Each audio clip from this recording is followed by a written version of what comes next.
Alright everyone, today we start off with more updates on the Nord Stream situation. Right now a lot of people are talking about Coolio or Hurricane Ian.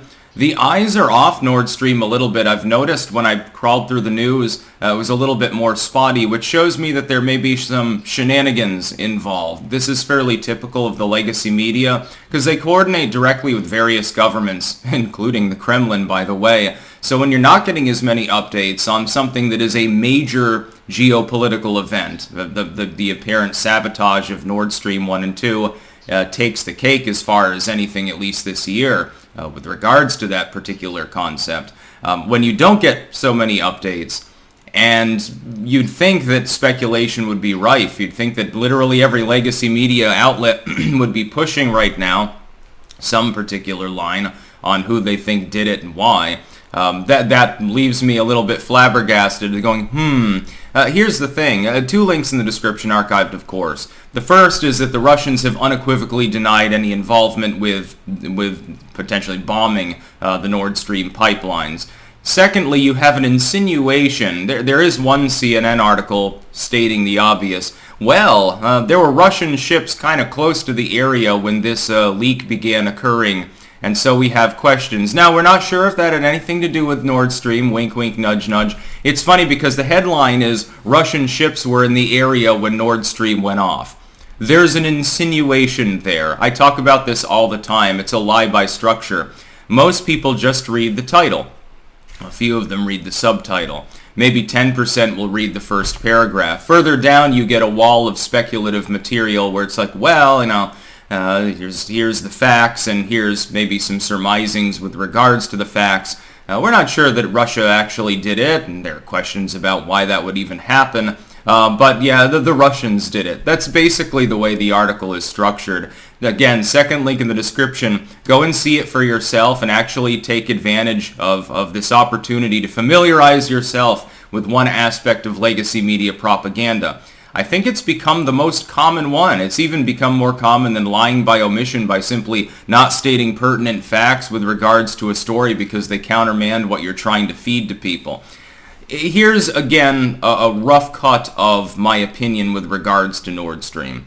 I still can't wrap my head around why particularly the Russians would take one of their greatest leverages in bargaining with all of Europe and get rid of it, unless you wanted a symbolic move. That is, Putin says, well, there's not going to be a negotiation.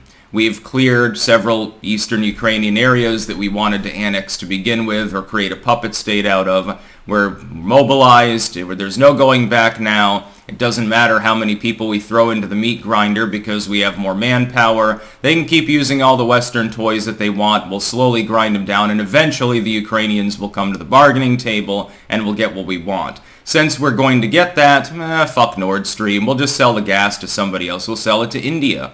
We'll sell it to China. We'll sell it to other nations in developing in Asia. Well, we'll make an eastward swing. That would be a significant escalation of the Cold War. Of course, it never technically went away. It kind of warmed up for about a decade there. It's back in full force now. You see China and Taiwan, North Korea resuming its nuclear testing, potentially, certainly firing off more missiles, although that's basically a yearly celebration, even at the best of times. And then Russia potentially, if we assume that they're involved here, making an East Bloc swing. So reverting from the post-fall of the Soviet Union rapprochement, energy deals, détente sort of situation where it tried to work with the EU, the US, NATO in general, and there was, if not peace, at least an uncomfortable calm, to going right back to where it was in the 1980s. That would be bad. The alternative is that Russia did not do it and somebody else sabotaged the pipeline that they helped lay down. I've already spoken of who else could be responsible. The U.S. would be the number one source, potentially, because it would make sense. The U.S. doesn't want it being used as leverage, the gas pipeline. It doesn't want it to be used to potentially prevent parts of Western Europe from continuing to fund and arm Ukraine. Doesn't want Germany to strike any deals with Russia that the United States doesn't want for various reasons, political and military. It could have been Germany itself. They could have said enough of this horse shit because they want to lord over continental Europe. It could have been the British. Some people have suggested the Danes might have done it. I think that that's probably a long shot. Or possibly Ukrainian saboteurs. Once you remove that leverage that Russia has over Europe, it continues you getting aid, partially in retribution for the stymieing of the energy supply. It will be interesting to see whether this ends up going Gulf of Tonkin mode, starting a wider conflict, at least in the political sense, if not the military sense, and if we ever find out in our lifetimes, at least, who done it. I have a feeling that some state or another out there is fully aware of who did it. It might not be in their interest to tell, even if it was someone that they don't like. That's how complex the geostrategic situation is in that part of the world at the moment. The greater problem, of course for Europe at least, is that now you are going to have a dark winter. There were some hopes that some sort of negotiation could take place to restore at least part of that flow of gas, because energy prices in Europe have shot up like a fucking rocket. I can't remember the exact rise, and it throttled down a little for a while. It's multiple hundreds of percents higher than it was the previous period. That's for Germany, which is a huge manufacturing juggernaut. That's for France, also a lot of industry there. That's for the more agricultural countries, of course, which partner with them for energy purposes in some cases. Even crops, you do need energy in order to grow food.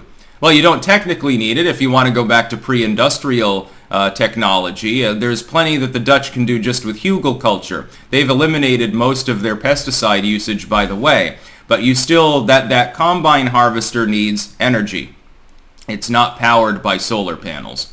The fucking farmers at this point use, drones to monitor fields. They even talk about having little robots to go through the fields and pick out the weeds, which is a terrible idea and it should never be utilized by any serious individual. There are other better methodologies that you could use, just to be clear. This is, regardless though, as I analyzed the other day in both my main video and the live stream, a massive escalation of an already tense situation that's beginning to resemble more like the Cuban Missile Crisis than anything else. I don't think that it leads to nuclear war. I think that it's hyperbolic to suggest that Vladimir Putin would use a tactical nuke. The tactical nukes that Russia has are not a couple of kilotons like the United States developing miniaturized devices back in the 50s and 60s. 60s mainly, if I remember correctly. They're still in the 100 to 1,000 kiloton range. That's still larger than the bombs that were dropped on Hiroshima and Nagasaki by an order of magnitude. If you deploy one of these weapons for any purpose on a non-nuclear state, you get universal condemnation and the risk of an all-out nuclear conflict. Saner heads are predicting that Russia is more likely to simply start using the father of all bombs or something like that, or simply to shell civilian targets more frequently to try to drive the Ukrainians entirely out of their country. I agree with that sentiment. If Russia continues to have problems, and they wouldn't be mobilizing if they didn't, to be clear, logistic issues, losing a lot of men. If they continue to have problems, they may escalate. I don't think it escalates to a nuclear war. The problem with suggesting nuclear war is there is no direct alliance between Ukraine and any of these other states. But between the United States, NATO in general, they're not in NATO. What exactly would the United States or some other major Western power do? And nobody wants to get into that conflict because it'd be suicidal anyway. But a few updates. Russia is denying any culpability. The Ukrainians are insisting that it was Russia. Again, we don't know which of these claims, if either, is even true. The Russians will probably blame Ukrainian saboteurs at some point. They'll be looking for someone to blame regardless of whether they know they did it or not. And meanwhile, the Western media is at least vaguely insinuating the Russians probably did it for absolutely no reason. I remain skeptical about all possibilities here because we just don't have enough evidence. I guess they detected, by the way, a fourth leak. It may be unrelated to the other ones. Could be that there was just a small leak to begin with. Not every bubble that comes up is necessarily the result of a high explosive. That's about all. Peace out.